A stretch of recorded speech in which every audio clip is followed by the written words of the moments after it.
Bhopal media centre की इस पत्रकार वार्ता में उपस्थित सभी प्रिंट मीडिया, इलेक्ट्रॉनिक मीडिया और फोटो जर्नलिस्ट सभी का मैं अपनी तरफ से और भारतीय जनता पार्टी की तरफ से हार्दिक स्वागत और अभिनंदन करता हूं। आज हम सब के लिए एक अच्छा सुखद दिन है, क्योंकि जिस स्तर पर हम सब समाज जीवन में अपना उत्तरदायित्व का निर्वहन करते हैं, उसमें उच्चतम न्यायालय की तरफ से जो हस्तक्षेप हुआ है, वो हस्तक्षेप स्वागत योग्य है। मैं सबसे पहले तो उसका स्वागत करता हूं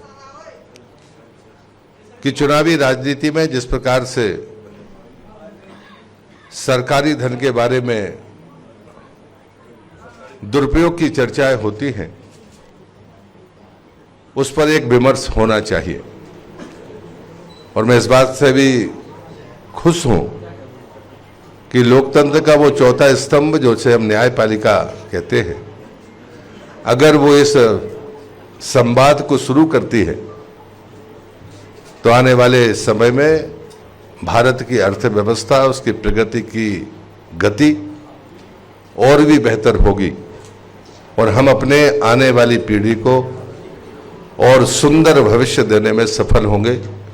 ऐसा मैं भी मानता हूं, मेरी पार्टी भी मानती है। दूसरी बात जो सदैव होती रही है, जिस पर भी न्यायालय संज्ञान लेता रहा है, कि चुनाव के आसपास हम अनर्गल आरोपों के बारे में ज्यादा बातें सुनते हैं और देखते हैं।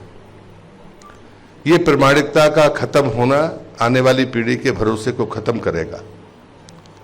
और इसलिए मैं, चूंकि अभी उम्मीदवार हूं, एक कांग्रेस के नेता अजय सिंह जी राहुल नरसिंहपुर गए थे और उन्होंने कह दिया कि प्रहलाद पटेल कोयला मंत्री थे और वो भी कोयला घोटाले में शामिल थे। आपको पता है, किसी मीडिया ने संज्ञान नहीं लिया, लेकिन वो वीडियो मैंने देखा और मेरे अनुज ने उनको नोटिस भी दिया है। लेकिन मैं दो तीन बातें आपके सामने सफाई के तौर पर नहीं, कि तथ्यों से कितने परे कांग्रेस जाती है या कांग्रेस के नेता जाते हैं। और मुझे लगता है कि अजय सिंह जी के साथ एक शब्द जुड़ा हुआ है, राहुल, और राहुल नाम की का इम्पैक्ट है। मुझे लगता है कि वो इस सीमा तक चले गए। 2005 से 2009 के बीच में जो कोयला घोटाला हुआ, उस पर वो सारी रिपोर्ट सीजीए जी ने 2012 में दी थी। मैं सौभाग्य से 2004 से लेकर 14 तक सांसद भी नहीं था, मंत्री तो दूर की बात है।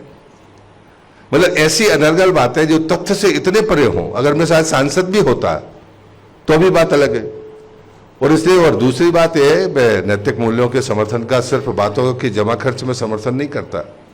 मुझे गर्व है मेरे ऊपर या मेरी खानदान में किसी के ऊपर अभी तक आर्थिक आरोप नहीं है, इस बात का हमें गर्व है। और इसलिए नैतिक मूल्यों की राजनीति में हमें इन बातों की चिंता करनी चाहिए।